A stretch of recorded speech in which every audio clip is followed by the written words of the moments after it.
குத்துருவாங்க பயமா இருக்கு மச்சான். வாட்டர் மேன் பேச்சை கேட்டு ஆல்ரெடி என் பேரை நார் அடிச்சுட்டா மச்சான். இந்த பேட் டச்னா ஓகேவா, நான் வந்து எதுவுமே பண்ணல. அம்மா சத்தியமா நான் எதுவுமே பண்ணல. எங்க அம்மா சத்தியமா நான் எதுவும் பண்ணல. வாழ்க்கையை யோசிச்சு ஏதாவது பண்ணியா?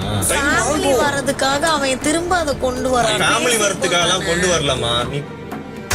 நீ பற்றி நான் அறிவேன். பார்வதினால கமுதின் கேம் கெட்டு போச்சுன்னு சொன்னனால இப்ப இவனை பேட் டச்னு போர்ட்ரேட் பண்ணி இவனை தூக்கி வெளில போகணும். அதான் பார்வதிக்கு இப்ப வேணும்.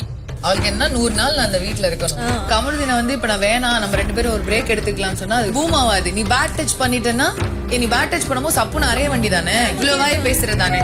நீ ஒருத்தனை வெளில தூக்கி போடணுங்கிறதுக்காக நீ ஒரு கேம் விளையாடுற. அப்போ இதெல்லாம் என்னங்க நியாயம்? அது எனக்கு அன்னைக்கு என்ன தோணுச்சோ அதை வந்து நான் எக்ஸ்பிரஸ் பண்ணிட்டு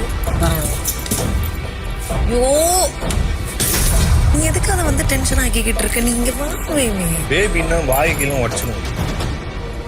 சொல்லு. நீ கொஞ்சம் வாய மூடுறியா?